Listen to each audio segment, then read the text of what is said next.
Muito boa tarde a todos, eu sou o Celso Rei e esse é o canal Tudo sobre Espiritualidade. Fico feliz em ter vocês comigo mais uma vez.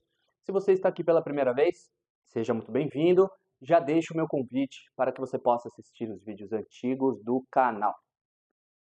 Gente, hoje nós iremos tratar do tema que foi falado no Evangelho, do princípio do não resistais ao mal.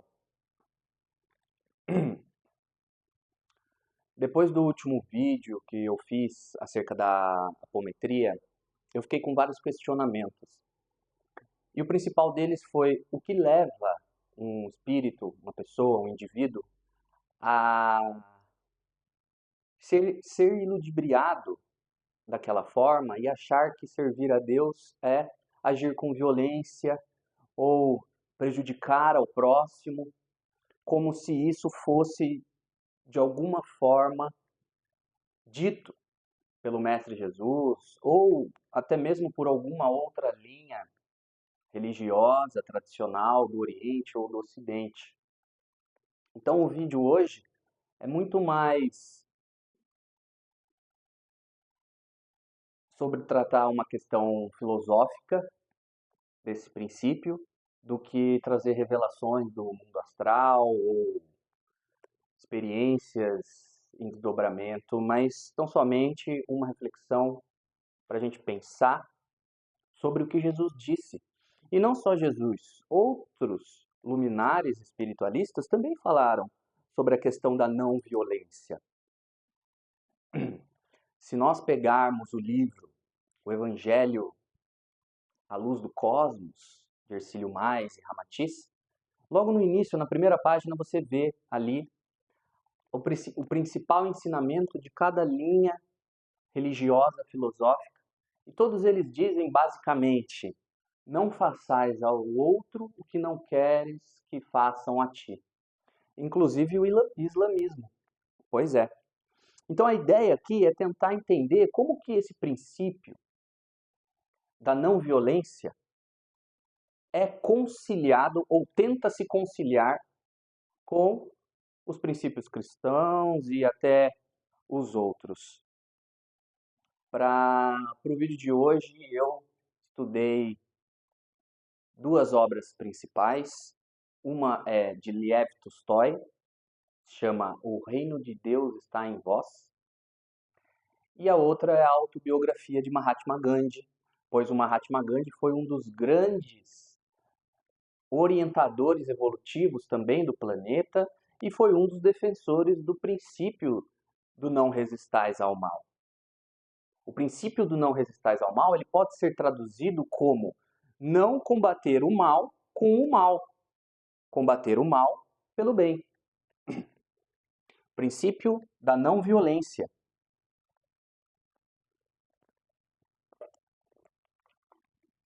Eu estou reservando um tempo da minha vida nesse momento para estudar a biografia de vários líderes espirituais. Sócrates, Jesus, Gandhi, entre outros. E no livro de Gandhi ele disse que um dos grandes livros que marcaram a vida dele foi o livro de Lev Tolstói, O Reino de Deus está em Vós. E eu comprei também e agora eu entendo o porquê disso, né? Bom, outro motivo pelo qual eu estou fazendo o vídeo de hoje é que eu fui pesquisar os dados da Cruz Vermelha do final de 2024 e está falando lá que no momento no planeta está em curso pelo menos 120 guerras. Pelo menos 120 guerras, o que corresponde a 60 países dos 193 que são reconhecidos pelas Nações Unidas, o que dá mais ou menos 31% da população que ela está em guerra. Isso sem falar nos estados que não são reconhecidos pelas Nações Unidas e nos países em que está havendo guerra civil, como é o caso do Brasil, onde há, principalmente no Rio de Janeiro, São Paulo, uma guerra civil em curso. Então, o tema da violência, associado ao que Jesus disse em Mateus capítulo 5, versículo 39, é de extrema importância, porque nos debruçando sobre ele é que nós poderemos chegar a algumas respostas de como, ao longo da história, tem sido tentado conciliar a violência com religião ou doutrina. Fato é que a violência, ela não só é aplaudida pelo Estado, como ela é condecorada. Então, quando um exército sai do seu país em guerras fratricidas, eles voltam com medalha de honra, subsídios, recebem subvenções. Tolstói, no livro dele, diz que ele acha muito peculiar o fato de que se um homem mata outro homem, isso, de maneira geral, é considerado homicídio. Se 10 homens matam outros homens, também é considerado homicídio. Mas se uma nação inteira se dedica a matar uma outra, isso é motivo de prestígio. Ou até mesmo na Antiguidade Clássica, quando os grandes conquistadores, que até hoje são reconhecidos como espíritos dignos de menção pelos grandes feitos, a história chama de grandes feitos, né? E o que eles fizeram? Eles escravizaram, eles foram responsáveis por inúmeros assassinatos, eles buscaram conciliar violência com algo positivo, com algo benéfico para si. E isso também é feito por muitos religiosos ainda hoje, na tentativa de conciliar o que Jesus disse, ou seja, dê a outra face, não resistais ao mal, se alguém pleitear contigo e quiser a sua túnica, larga-lhe também a capa. Tentam conciliar esses ensinamentos com a violência. Os padres antigos, os padres da Igreja Católica Apostólica Romana, antigamente, tinham isso como dogma. Diziam que as nações são soberanas pela vontade de Deus e que a vontade de Deus era justamente que elas se protegessem contra os inimigos armados. E aí foram se levantando fronteiras, linhas imaginárias entre a terra, criadas pelo homem.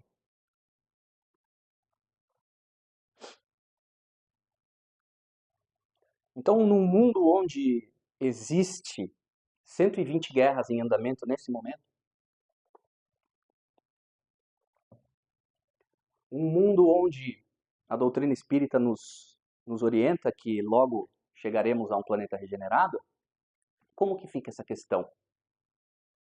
Não é? A banalidade do mal.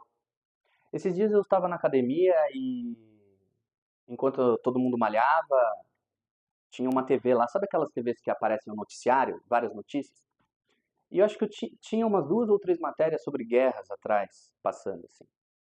Um país soltou míssil no outro, um bombardeou o outro, enfim. E ficou muito claro como a gente normalizou todo esse tipo de violência, né? Como a filósofa contemporânea Hannah Arendt diz, banalizamos o mal, não é verdade? Nos acostumamos com a violência. Integramos a violência no nosso dia a dia, na maneira como pensamos, na maneira como falamos, na maneira como agimos, sentimos. Teve um grande espírito do Brasil, que eu gostaria de mencionar nesse vídeo, que ele foi conhecido como Antônio Conselheiro. Ele viveu também no século XIX, um pouco antes de Gandhi. Gandhi nasceu no século XIX, viveu até o século XX.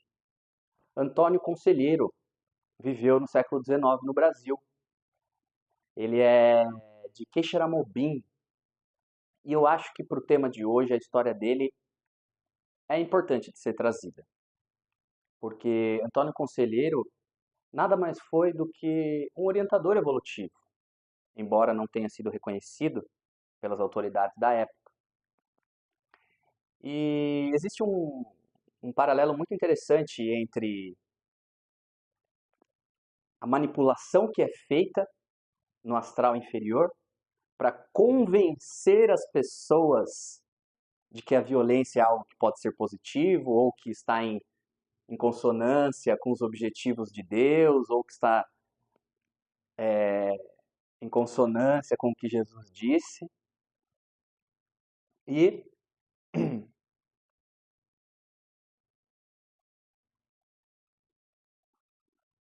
o que fizeram com o Antônio Conselheiro. Ele, ao contrário dos nordestinos naquela época, ele pôde estudar, sabe? Português, latim, francês, matemática, filosofia. E ele decidiu que ele iria ajudar as pessoas no Nordeste, porque o Nordeste, naquela época, e isso diz no livro de história contado, que eu vou deixar aqui nas referências bibliográficas, que ele andava pelo sertão no século XIX e via as pessoas literalmente morrendo de sede e de fome.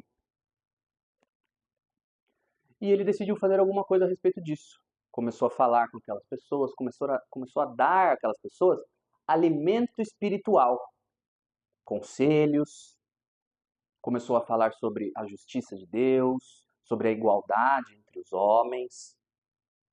E não só isso, por onde ele passava, ele não dava só o alimento espiritual, ele ajudava aquelas pessoas a construírem casas e a construírem açudes.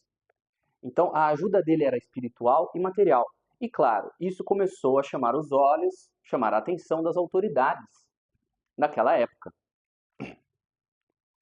As autoridades, principalmente as religiosas. Pois os padres diziam, os bispos e arcebispos na época, diziam que Antônio Conselheiro era uma ameaça não só às escrituras sagradas, como também ao Estado. Diziam que ele fazia se passar por santo milagreiro e blasfemava contra a palavra de Deus, porque apenas os bispos da igreja tinham autorização para falar em nome dele. Essa história que ocorreu não muito tempo atrás aqui no Brasil, há 200 anos, pela perspectiva cósmica, foi ontem. Essa história que ocorreu aqui no Brasil, nas nossas terras, lembra vocês de alguma outra? Pois é. Então, os jornais da época, o jornal intitulado O Rabudo, que estava em sincronia com os interesses dominantes,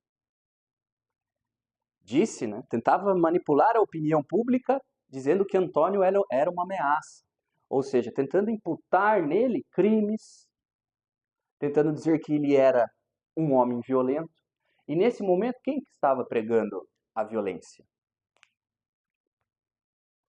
Então vocês percebam como o princípio da não violência, do não resistais ao mal, era deturpado por aqueles que deveriam estar fazendo como o Antônio. Antônio deu um testemunho do princípio da não violência quando o governo prendeu ele na Bahia. Ele era do Ceará, prendeu ele na Bahia. E como a população local prezava muito por ele e aquilo poderia gerar uma revolta, as autoridades da Bahia decidiram mandá-lo de volta a Quixeramobim para que quem fosse responsável por ele que se virasse, que não era problema das autoridades baianas. E foi uma viagem penosa para ele no navio, porque quando ele voltou no navio, descreve o historiador, os guardas falavam: "E aí, seu Antônio, você não é o santo milagreiro? Faz um milagre agora para fugir da gente. Faz um milagre agora para parar de sentir essa dor." E voltou da Bahia para o Ceará no navio sendo espancado em silêncio. Ou seja, sofrendo as dores físicas para aplicar o princípio da não resistência ao mal, o princípio da não violência, pelo seu testemunho. E as pessoas achavam que ele era um criminoso. As mesmas técnicas de sempre são utilizadas. Que não tem autoridade para falar.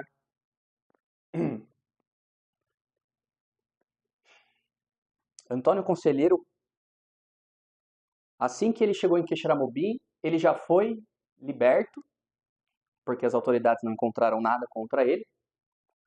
E tão logo ele se recuperou da surra, ele voltou lá para a Bahia para ajudar aquelas pessoas, e aí sim ele foi na comunidade de Canudos para eles se organizarem, para morarem lá e consumirem o que produziam, na base da igualdade. E isso foi um problema muito sério para as autoridades, porque a cada nova pessoa que chegava em Canudos, escutava o Antônio Conselheiro e ficava lá, era um a menos para frequentar as missas da igreja, era um a menos para trabalhar como escravo nas fazendas e era um a menos para pagar impostos para o governo. Então vocês vejam, enquanto as crianças, os jovens, os idosos estão morrendo de sede, imagina, hein? Morrer no sertão desidratado, a dor que deve ser, o trauma para o espírito. Para isso ser resolvido depois, haja reencarnações, hein? Isso não chama a atenção das autoridades, mas assim que um homem, e engraçado dizer que ele se vestia com ele tinha uma barba grande, usava uma túnica azul e sandálias. E até hoje a história se repete. Todos que tentam fazer alguma coisa são criminalizados, são colocados em dúvida, tentam colocar eles contra paredes, colocados em xeque. Vejam a história do padre Júlio Lancelotti, que tentaram criminalizá-lo ao armarem uma CPI. Né? Uma pessoa que só tenta fazer o bem. Mas tentar fazer o bem é um problema. Por isso que nós precisamos discutir essa questão do princípio da não violência. Como ele se aplica? Será que ele realmente se aplica? Como eu disse, esse vídeo é um vídeo mais filosófico, então acho que é importante fazer algumas perguntas sem dar respostas. Ou seja, será que a verdade ela deve ser relativizada ou existe uma verdade última? Uma verdade arquetípica? Ela existe? Por que será que as ideias de Platão hoje estão sendo retomadas, inclusive alguns já dizendo que ele está de fato reencarnado? Por que algumas desses ensinamentos deles estão sendo trazidos hoje? Na era das fake news, na era em que alguns sociólogos, antropólogos chamam da pós-verdade, como se não existisse uma verdade, é preciso resgatar, sim, esses pensadores, é preciso resgatar, sim, essas ideias arquetípicas, na busca pela unidade, na busca pela verdade última. Será que a verdade deve ser relativizada de acordo com o tempo e com o espaço? Em determinada época, em determinada circunstância, a verdade pode ser uma, e em determinada época e determinada circunstância, a verdade pode ser outra? Então nós estamos relativizando a verdade. Então a verdade dependeria do espaço-tempo? Mas tem um porém. A física quântica já mostrou para nós que existe comunicação no universo não local, ou seja, existe comunicação fora do espaço-tempo. Isso já foi provado e já foi trazido numa obra de 1923 de um cientista chamado Niels Bohr, muito estudado no ensino médio, inclusive, mas não com a devida perspectiva quântica, que é o que está faltando. Então veja, Niels Bohr já falou sobre isso. Quando um elétron está para saltar de órbita para outro lugar, ele não faz isso nesse espaço-tempo, em uma linha, em um sinal.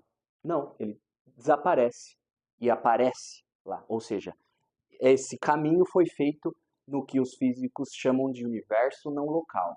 Então já se provou que existe, já está provado cientificamente, a dimensões ou a dimensão fora do espaço-tempo. Então, a verdade deve ser relativizada no espaço-tempo. Lev Tolstói, quando ele estava fazendo essa pesquisa sobre a aplicação do princípio da não violência e o que Jesus quis dizer com não resistais ao mal, ou como lutar a boa luta, ou como combater o mal com o bem, ele se deparou com alguns críticos. E esses críticos eu tomei a liberdade de trazer aqui, porque é justamente os argumentos que são utilizados pelos espíritos do astral inferior para fazer com que desencarnados, recém-desencarnados, se tornem obsessores, mesmo acreditando em Deus, mesmo conhecendo alguma coisa da Bíblia, mesmo tentando seguir os ensinamentos de Jesus, porque essa que foi a indagação. Se um espírita desencarna, como ele é feito, como ele é manipulado para se tornar um obsessor utilizando da violência? Ele não conhece as escrituras? Ele não leu Mateus, capítulo 5, versículo 39? Como é feito isso? A gente acaba falando de uma maneira até superficial, que é feito hipnose, que é feito uma lavagem cerebral, sim, mas o que de fato é dito e o que é de fato dito não é algo novo. É algo que já vem há muito tempo no planeta.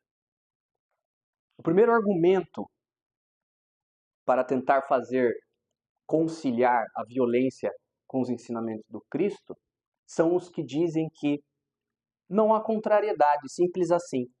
A violência é autorizada sob certas circunstâncias. Esse é o argumento deles. Ou seja, os que dizem isso, geralmente, os que dizem que não há contrariedade entre praticar a violência, entre infligir dor a um irmão e o princípio e o que Jesus disse, geralmente são indivíduos de alta hierarquia. Então eles dizem isso na prepotência de que ninguém irá contestá-los. Então a primeira tentativa de manipulação é isso. Utilizam-se da sua força hierárquica, da sua força mental, da sua posição, para dizer categoricamente: não há contrariedade entre o princípio da não violência e a violência sob certas circunstâncias. Então, eles acreditam que não irão ser contestados. Imagina você, assustado, recém-desencarnado, num ambiente fétido, com medo, dificilmente irá contestar. Dificilmente. Estes são os que acreditam que tudo que é de fato os ensinamentos de Deus são heréticos. Eles não se guiam pelo espírito da humildade, pelo espírito do perdão, pelo espírito do amor ao próximo. Não. Para eles são os que condenaram Antônio Conselheiro na comunidade de Canudos. Lembrando que a comunidade de Canudos chegou a ter mais de 40 mil pessoas. Foi um dos maiores levantes, se nós podemos chamar assim, populares. E mais de 17 estados reuniram as tropas e mataram todos os que estavam lá. As 40 mil pessoas, mesmo as que se renderam.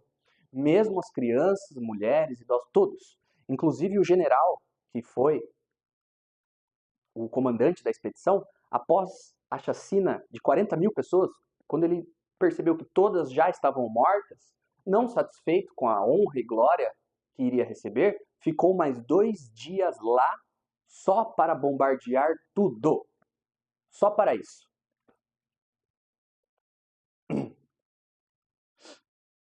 Depois, quando uma dessas pessoas, um desses soldados, é contestado, ele diz que estava apenas obedecendo ordens hierárquicas. E isso é uma questão que Lev Tolstói vai abordar no livro dele também. Inclusive, Hannah Arendt, a filósofa contemporânea, ela vai dizer: o tribunal nazista muitos dos nazistas, inclusive os de alta patente, disseram que só estavam cumprindo ordens hierarquicamente superiores.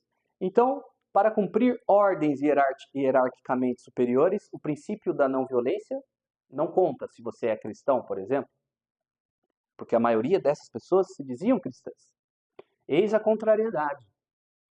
Seria melhor então dizer, ao invés de dizer Jesus é meu pastor e nada me faltará, eles deveriam dizer Jesus é meu superior hierárquico e nada me faltará. Talvez assim eles não cometessem as atrocidades que cometeram. Por quê? Deixar o julgamento das suas ações à vontade alheia é ofuscar a consciência. Então, as responsabilidades das más ações não devem recair sobre o soldado. E quanto aos méritos das boas ações? Quando um soldado comete um crime, ele só estava cumprindo ordens. Mas quando muitos soldados acabam com uma nação, eles são condecorados? Então, a atitude boa tem méritos, tem medalhas, e a atitude ruim era só cumprimento de ordens? Bom, desse jeito fica muito fácil relativizar o princípio da não violência.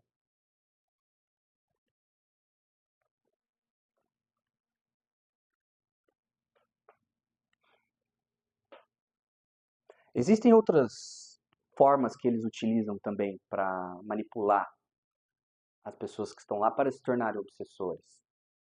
Eles dizem que você deve cumprir sim o princípio da não violência, mas, entretanto, porém, todavia, você deve agir com violência se o mal se abater sobre você.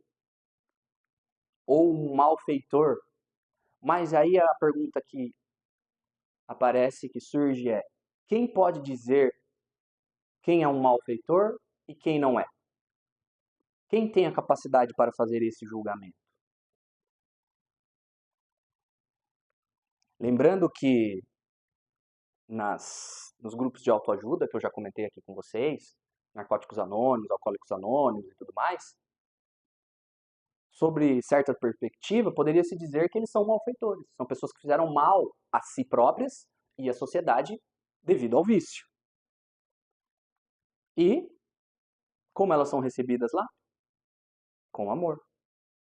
A primeira tradição de qualquer irmandade de grupo de autoajuda referente a drogas e álcool diz que todos devem ser aceitos e amados. Olha a palavrinha. Amados.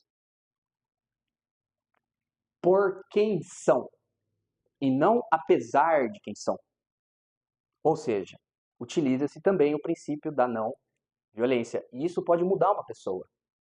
Às vezes a pessoa chega considerada um malfeitor, um maltrator, e muitos dizem, este não tem remédio, é irremediável. Mas Jesus disse, venham a mim como são e como estão. E eu, através da palavra, os farei compreendê-la. Então, para todo o mal há remédio, mas apenas o remédio do bem.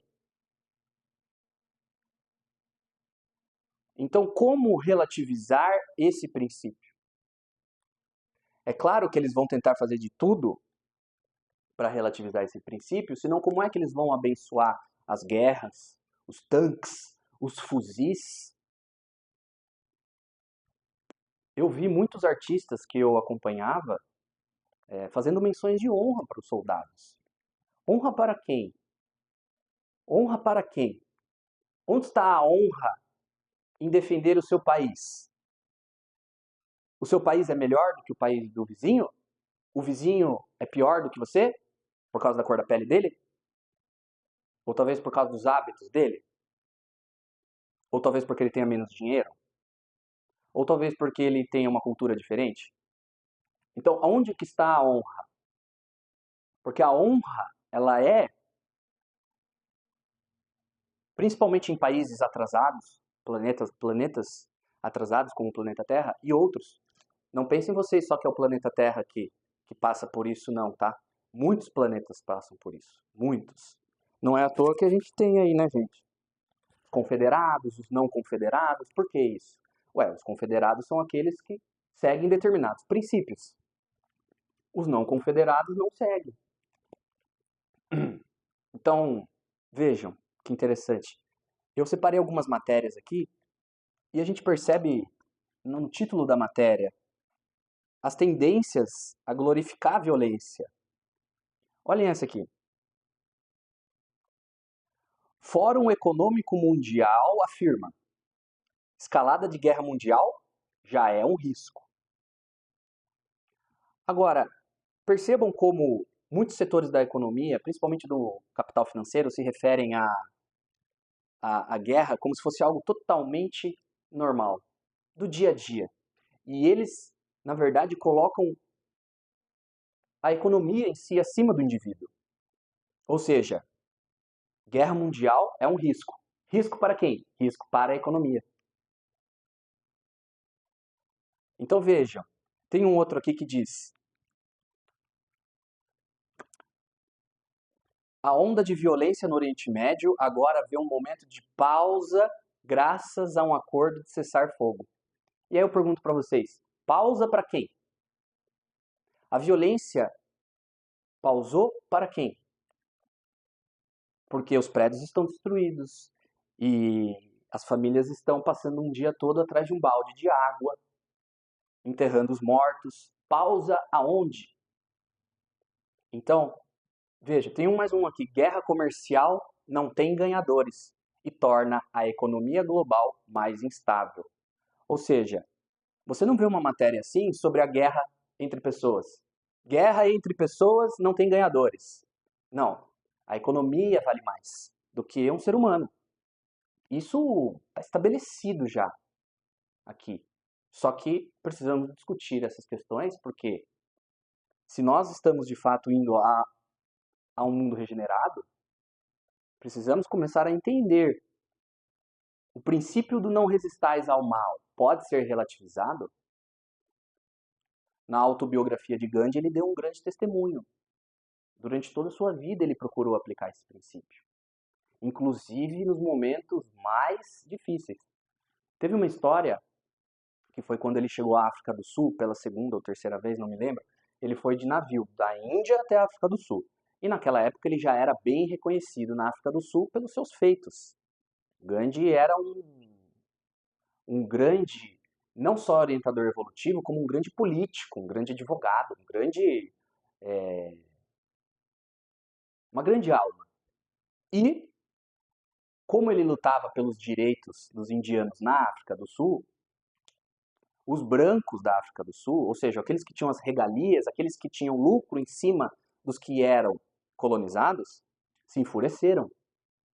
E quando o navio de Gandhi chegou na África do Sul, haviam dezenas de homens querendo pegá-lo e fazendo uma campanha para que aquele navio fosse de volta para a Índia. Gandhi já tinha tanta expressividade naquela época, as pessoas seguiam tanto ele, admiravam tanto ele, que ficou a cargo dele decidir o que eles fariam com o navio. Haviam famílias no navio, haviam crianças no navio. E ele estava com a responsabilidade de decidir o que fazer.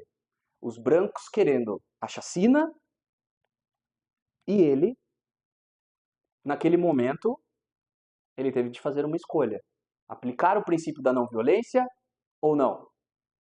Então ele disse para as autoridades que eles não iriam sair de lá, mas que eles também não iriam resistir caso entrassem no navio para pegá-lo ou pegá-los. E a população que estava dentro do navio concordou em fazer isso. Mulheres, crianças, idosos concordaram com ele. Não, se o Gandhi vai fazer isso, ou seja, a não violência não vai resistir se eles entrarem aqui para pegar eles, nós também faremos a mesma coisa. Então, vejam a força moral desse indivíduo que de fato teve a oportunidade de dar o testemunho e deu, assim como Antônio Conselheiro. Antônio Conselheiro, muito embora as pessoas que estavam lá tivessem resistido, né, algumas armadas inclusive, mas para proteger a vida, também foi um propagador da não violência. E os brancos fora do navio diziam: vamos enforcar o velho Gandhi em uma de nossas macieiras. Pois é, vamos enforcar o velho Gandhi em uma de nossas macieiras. O navio ficou atracado com a população lá dentro por 23 dias. Imagina a situação, hein? 23 dias. Quem será que conseguiria dar um testemunho de aplicação do princípio da não violência numa situação dessa? Quem não iria se desesperar ou tentar salvar sua vida ou tentar revidar?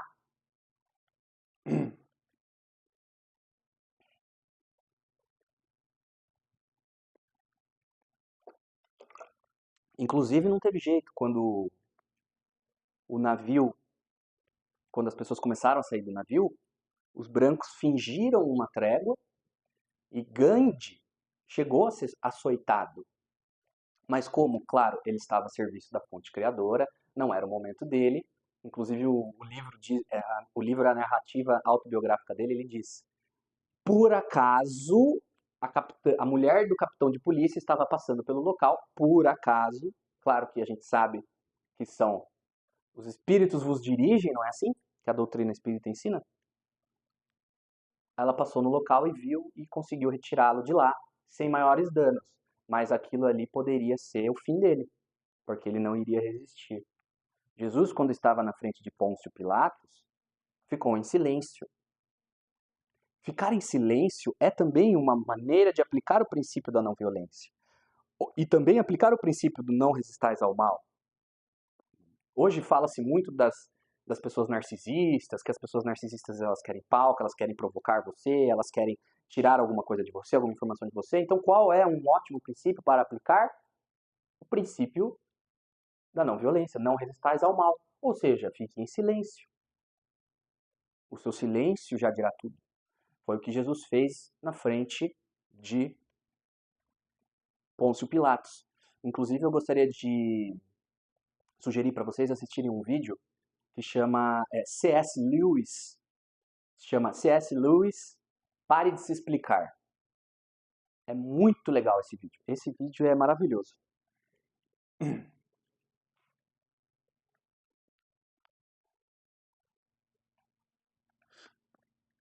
E Caifás faz isso, ele relativiza o princípio da não violência. Ele diz, bom, eu por mim mesmo considero este homem inocente, mas antes que um homem morra, do que toda uma população. Por quê? Porque as pessoas lá fora estavam gritando, soltem Barrabás. Então vocês vejam que ele também utilizou uma das técnicas que é utilizada no astral inferior. Que eles dizem, ah não, nós devemos observar sim o preceito da não violência, mas desde que essa violência não nos atinja.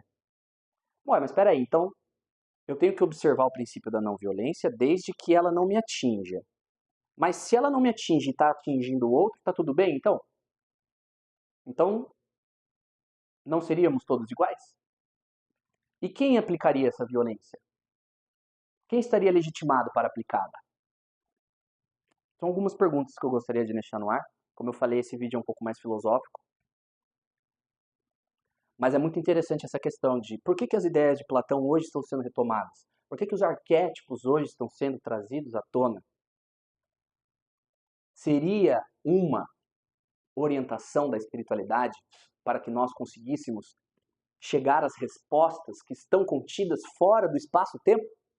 Ou seja, na comunicação não local, que já foi provada cientificamente no século XX?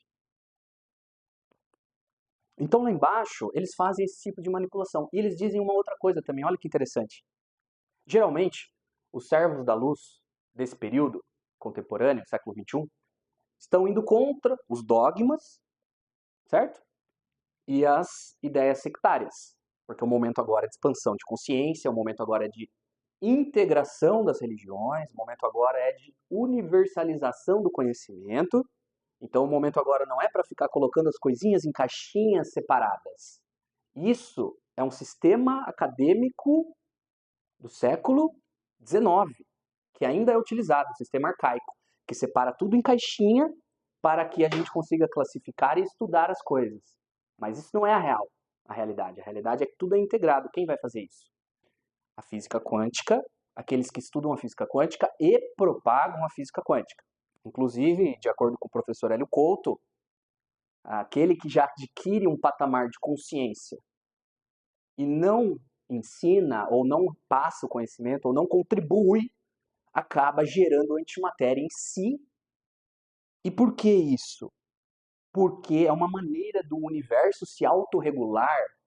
Deus ama a todos igualmente, então ele deseja que todos sejam amados e também amorosos. Então é um mecanismo do universo para que aquele que atingiu um certo patamar de consciência ajude quem está num patamar um pouco abaixo e assim sucessivamente para que todos evoluam, porque todos vieram de uma única onda.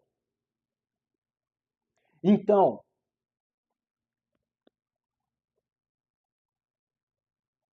nós precisamos olhar para isso, porque no fim das contas vai caber a consciência de cada um, né?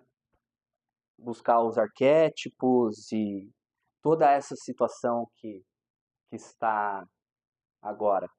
E a tentativa é de relativizar o princípio. Então, como eu ia dizendo, um trabalhador da luz hoje busca a integração e a quebra dos dogmas e das ideias sectárias.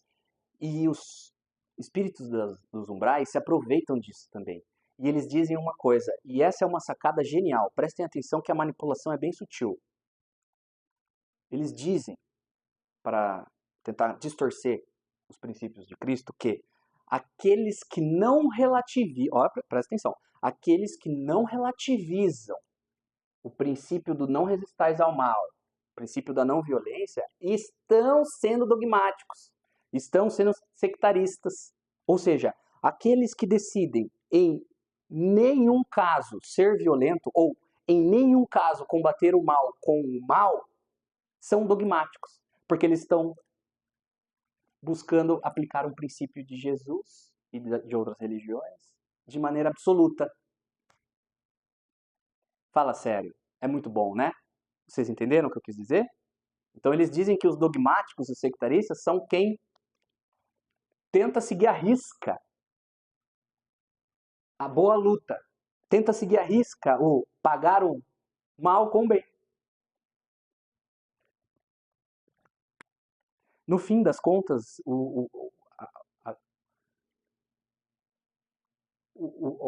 a grande virtude que a gente pode levar são os testemunhos que a gente dá, né? Inclusive, eu tive uma oportunidade muito interessante esses tempos atrás, eu fui na Congregação Cristã do Brasil. Eu nunca tinha ido na congregação e eu queria compartilhar com vocês essa experiência. Eu gostei muito do culto, gostei muito de congregar, como eles chamam, né? E gostei muito do colaborador que estava lá. Foi muito interessante observar como a espiritualidade se manifesta lá, sabe? Eu me senti super bem, abriu o meu chakra cardíaco. Então vejam, de modo algum o objetivo é falar contra alguma religião, nem nada do tipo. Eu acho que todas têm Deus. O problema são algumas tentativas de distorcer, principalmente o princípio da não violência, porque hoje é importante a gente olhar para isso. Eu tenho dificuldade de encontrar, por exemplo, um vídeo no YouTube em que não haja alguma briga nos comentários. Assim, virou uma regra já. E aquela cena da academia, todo mundo malhando e falando no celular e música tocando e atrás na TV passando míssil e bomba, aquilo ali para mim foi um despertar, sabe? Uma coisa que... Quem são os luminares hoje que nós podemos olhar encarnados, que nós podemos olhar e nos espelhar, ou qual é o ser humano hoje encarnado que reflete esse princípio, ou até os outros princípios? Existe alguém encarnado hoje que você admira, que você gosta, que você se espelha, que é um exemplo de bondade, de virtude, de sabedoria? Comentem aí, coloquem aí nos comentários porque é preciso que haja essas pessoas. É preciso. Como vocês podem ver, no século XIX e no século XX, teve muitos, né, desses luminares. Inclusive os físicos, os responsáveis pelo que seria a física quântica, vieram todos no século XX, a maioria. Por quê? Era um planejamento da espiritualidade para que eles, quando eles estivessem encarnados, trocassem informação e aí conseguissem chegar até onde a gente chegou os dias de hoje, para que aí a gente consiga, através da física quântica, integralizar os pontos que parecem separados. Porque a separação, de fato, ela não existe. Por que ela não existe? Porque justamente um dos atributos de Deus é a unidade. É a unidade. Então, é preciso buscar a unidade no que fazemos. E isso não é só uma questão que é trazida na religião. Vários filósofos estão falando sobre isso hoje. Neurocientistas estão falando sobre isso hoje. Eu vou fazer um vídeo, eu estou fazendo algumas pesquisas que eu quero trazer para vocês, grandes descobertas científicas que comprovam toda essa realidade, esse macrocosmo. Porque sempre quando a gente está falando sobre esses assuntos, é importante a gente ter em mente o princípio da correspondência, do Hermes Trismegisto, do Cabala. O que está acima é como o que está abaixo. O que está no macrocosmo, estamos falando hoje do macrocosmo, certo? Guerras entre países, planetas, mas pelo princípio da correspondência, podemos pensar o ser humano em seu microcosmo a partir do macrocosmo. Então, se estamos falando em guerra, em violência, como é que está o microcosmo dos seres humanos? Tem muitos antropólogos, sociólogos, professores de história que eu admiro muito, mas eu respeitosamente discordo deles quando vejo que eles têm uma inclinação a olhar só os fenômenos exteriores e não pensar o indivíduo em si, com suas crenças e valores dentro desse contexto. É por isso que não chega a lugar nenhum. E a física quântica vem para revolucionar isso. A física quântica vem para dizer: você tem uma escolha. Porque esses estudiosos da sociedade dizem: você não tem escolha. Ou você é aqui, ou você está aqui. E eles ficam desesperadamente tentando classificar tudo em caixas, em itens. E aí você tem a física quântica que fala: esquece tudo isso. A realidade é holística. Não tem essa ideia de linearidade. Tudo está acontecendo aqui agora.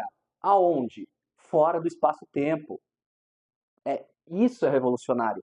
E é por não entender justamente isso que a nossa sociedade vai entrando em colapso. De verdade, deixa eu fazer uma pergunta para vocês. Peguem as matérias jornalísticas de 30 anos para cá, de 50 anos para cá. Existe algum momento na história em que a economia não estava em crise? É um sistema que vai se autodestruindo pela sua própria definição, não tem uma saída. Então a gente vive na crise atrás da crise, depois crise atrás de crise, atrás de... Então, como que nós, criaturas de Deus, como dizem, inclusive lá na congregação, a semelhança de Deus, né? A imagem e semelhança, viveríamos em crise? Não fomos criados para isso. Mas assim, falando da experiência da congregação, foi muito interessante. E assim, como eu comentei com vocês, né? Eu tenho clarividência intuitiva, isso acontece mais nos trabalhos apométricos, porque tem um propósito, mas em vigília, eu consigo observar algumas coisas. E o colaborador lá, na congregação, chama-se colaborador, não é padre nem pastor, é colaborador. Ele foi usado maravilhosamente por Deus. Inclusive, eu pretendo voltar semana que vem, porque eu achei incrível.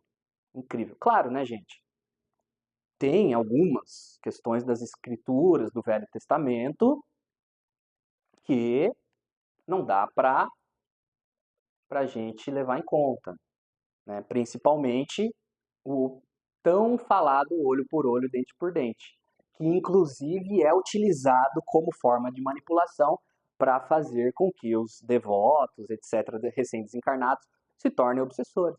Eles dizem: olha, Moisés disse isso, né? O grande profeta. E isso está em Êxodo, enfim, tem vários lugares no Velho Testamento onde existe de fato uma autorização expressa da violência, mas cabe a nós a atualização. Tanto é que muitos espíritos estão vindo para reencarnarem como padres, como pastores, como colaboradores, para atualizar isso. Atualizar o quê? Os conceitos de céu e inferno eterno. Por quê? Porque o eterno não é um eterno a nível espaço-tempo. É um eterno a nível quântico. Ou seja, o inferno eterno, ele é eterno enquanto dure. Eterno enquanto dura. Ele é eterno sob a perspectiva quântica de quem o está sofrendo. Então, essas interpretações atualizadas estão vindo com os espíritos reencarnados, missionários, como aquele colaborador que eu vi, que até agora eu estou arrepiado de ter visto a pregação dele. Foi maravilhoso, gente. Ele foi utilizado por Deus de maneira forte. Olha, eu estou até arrepiado aqui. Eu não vi uma pregação daquele jeito há tempos. Tudo bem que eu não sou familiar a nenhuma religião, né? Não cresci em nenhuma religião, mas eu achei muito, muito, muito, muito. E claro, né, gente, a questão da mediunidade está presente lá, porque ele fala em nome de Jesus. Ele fala em nome de Jesus. E eu vi a aura dele se expandiu pra caramba, o campo eletromagnético dele foi longe. E tava uma luz branca muito forte em volta dele, e ele tava, sim, né, não chegou a incorporar, embora eu tenha visto algumas mudanças de face, mas aquilo estava alternando, foi mais uma canalização, por assim dizer, e isso acontece também durante a oração. Então não foi só ele que canalizou, houve outras pessoas que canalizaram, que fazem a oração. Similar à mensagem de um benfeitor no centro espírita, é muito parecido. Claro que as circunstâncias, entre aspas, são outras, né? Mas quem liga para o exterior do copo e do prato? O interior é que deve estar limpo de rapina e iniquidade, que também uma passagem contida em Mateus. Então, para finalizar o assunto de hoje, fica essas dúvidas. O princípio da não violência ele deve ser relativizado? Existe uma verdade absoluta? Podemos usar a física quântica para finalmente alcançar a verdade arquetípica que foi trazida lá por Platão, quando ele falou do mundo das ideias, o mundo que pré-existe, o perfeito, né?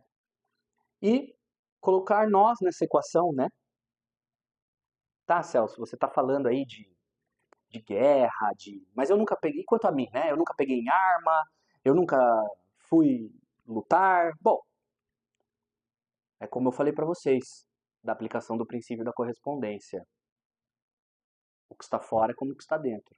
Então, se fora há 120 guerras acontecendo nesse momento, dentro há guerra acontecendo a todo momento. Guerra com as palavras, guerra com os pensamentos. Allan Kardec trouxe a comunicação local das energias. Capítulo 14, em Gênesis, ele diz: os pensamentos se transportam pelo ar, pelo fluido universal, assim como o som se transporta pelo ar. O que ele fez? A pesquisa dele envolveu o universo local, espaço-tempo. Embora a ciência ainda não tenha chegado nessa conclusão, porque não é algo ainda mensurável. Mas a física quântica já chegou na comprovação de que o pensamento ele não se transporta só, como Allan Kardec diz, mas também num universo não local, ou seja, fora do espaço-tempo. Vamos fazer algumas elucubrações, tentar desenvolver o pensamento abstrato. É importante que a gente desenvolva a abstração para entender filosofia, metafísica, física quântica, até para entender química, nós precisamos da abstração. Ué, para entender química nós precisamos da abstração? Sim. Nós estamos falando de moléculas extremamente pequenas. Nós estamos falando de um micro-universo, um átomo, um campo eletromagnético que você não vê. É necessário fazer o exercício de abstração. Abstração, e aí eu trago os ensinamentos de Ramatiz, que diz que quem interpreta tudo que é abstrato, o corpo mental superior, o seu eu superior, que a física quântica vem dizer que é quem toma as decisões, quem toma as escolhas. Mas veja, a ideia é trazer o poder de volta ao indivíduo, à criatura. Você tem escolha. Você tem escolha. E nós vivemos numa sociedade hoje que engessou. Não, você não tem escolha, você só tem dois lados, você só tem um jeito. Ah, então você quer dar aula, então você tem que fazer isso, isso, isso, isso, isso. Ah, então você quer ser um empresário, então você tem que fazer isso, isso, isso, isso. Ah, então você quer ser um escritor, então você tem que fazer isso. Você quer ser um pintor, você tem que fazer isso, isso, isso. Então, assim, dá a impressão de que todas as escolhas já foram feitas, estabelecidas, e é isso. Um determinismo biológico, materialismo científico se baseia muito nisso. O determinismo biológico. Ah, é assim porque a biologia é assim. Só que a física quântica vem trazer o quê? A física das possibilidades. Existem infinitas possibilidades. Aonde? No vácuo quântico. Cabe a nós, pelo exercício da abstração, conseguir nos comunicar de maneira não local. Esqueçam o espaço-tempo. É difícil, né? Lembram que eu falei no último vídeo que as pessoas iam me chamar de louco porque eu conversei comigo numa realidade paralela de um outro espaço-tempo? De um outro local? Foi uma comunicação no local. Não sei se é do futuro, do passado, do presente, mas isso não importa, porque não existia esses conceitos ali naquele momento, entendem? Então, é por isso que utiliza-se muito hoje a palavra holístico, né? O que quer dizer o holístico?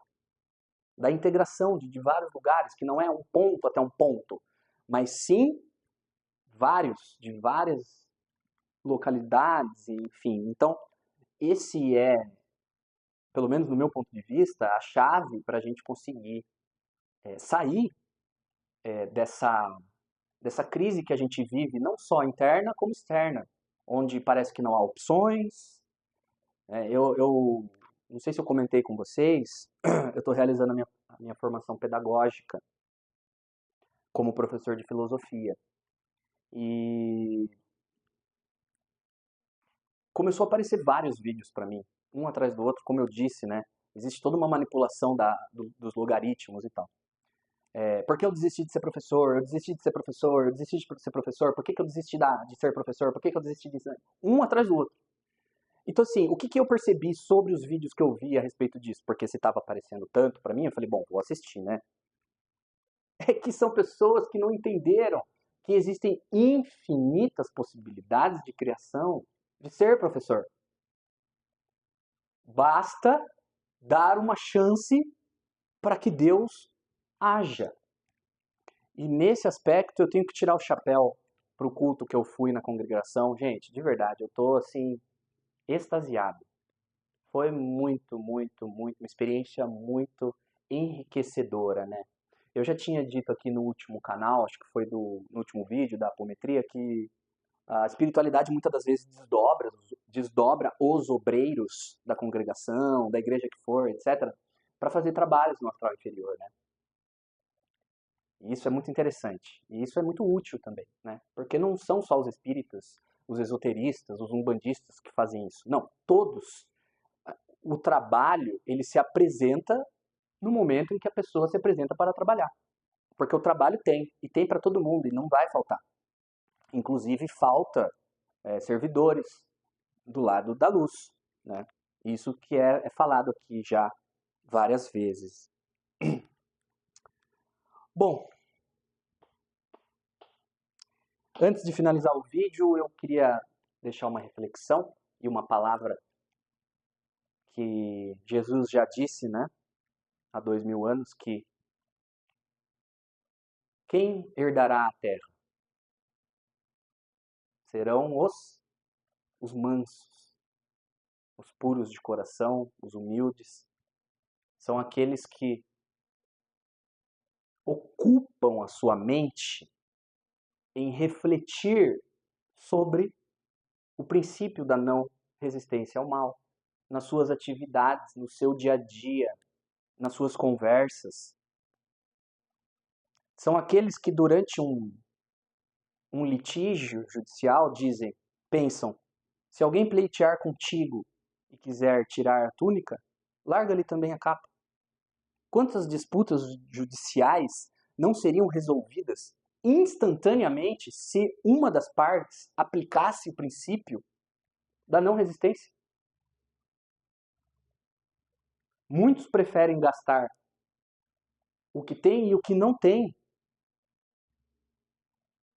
com a justiça do que assumir uma obrigação ou admitir um erro, uma falha. Isso também é ser, de certa forma, violento. Mas o vídeo de hoje aqui é mais uma reflexão. Acredito que hoje não tenha ficado tão longo. Então é isso. Se você chegou até aqui, meu muito obrigado. Esse é o canal Tudo sobre Espiritualidade. Fiquem todos com Deus.